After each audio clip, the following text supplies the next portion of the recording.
Hey guys, welcome to another episode about SQLite. So for today I would like to describe keyword exists. What this keyword is used for? Imagine that you would like to execute some SQL select statement like this one. But you want to do that only if certain condition is met.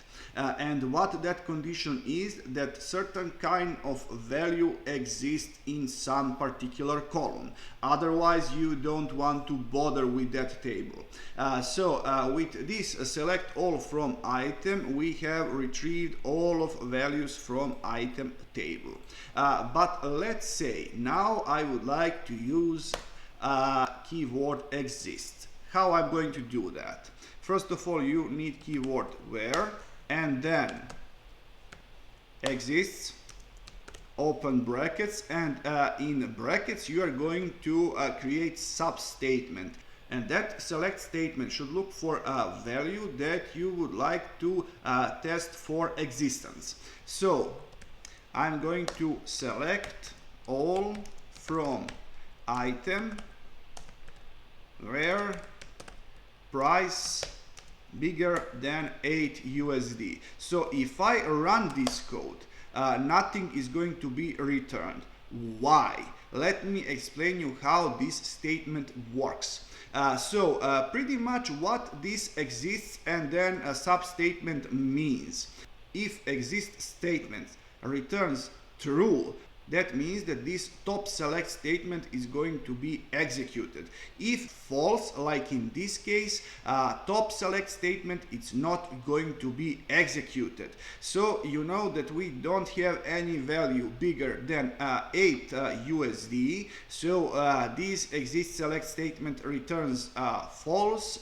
And according to that, this top select statement is not going to be executed. But if we change value to 5, we are going to get all of values. And why is that? Keep in mind that exist statement returns only true or false. So it doesn't matter if you get one value from this substatement or 5,000 rows from this substatement.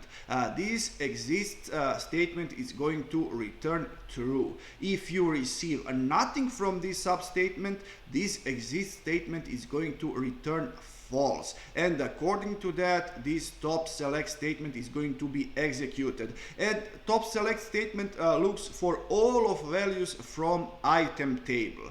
And is there any other way to use this? Well, of course, you could use this where keyword to utilize more conditions.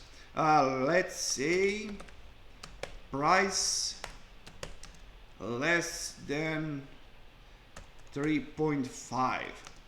If we run this code, okay, I forgot this. Okay, now everything is fine.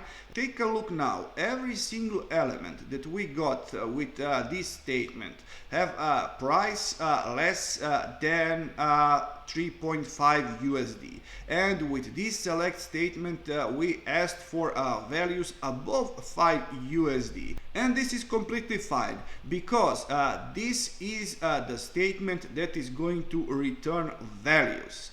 And whether this is going to be executed or not, this bottom statement is where that is going to be decided.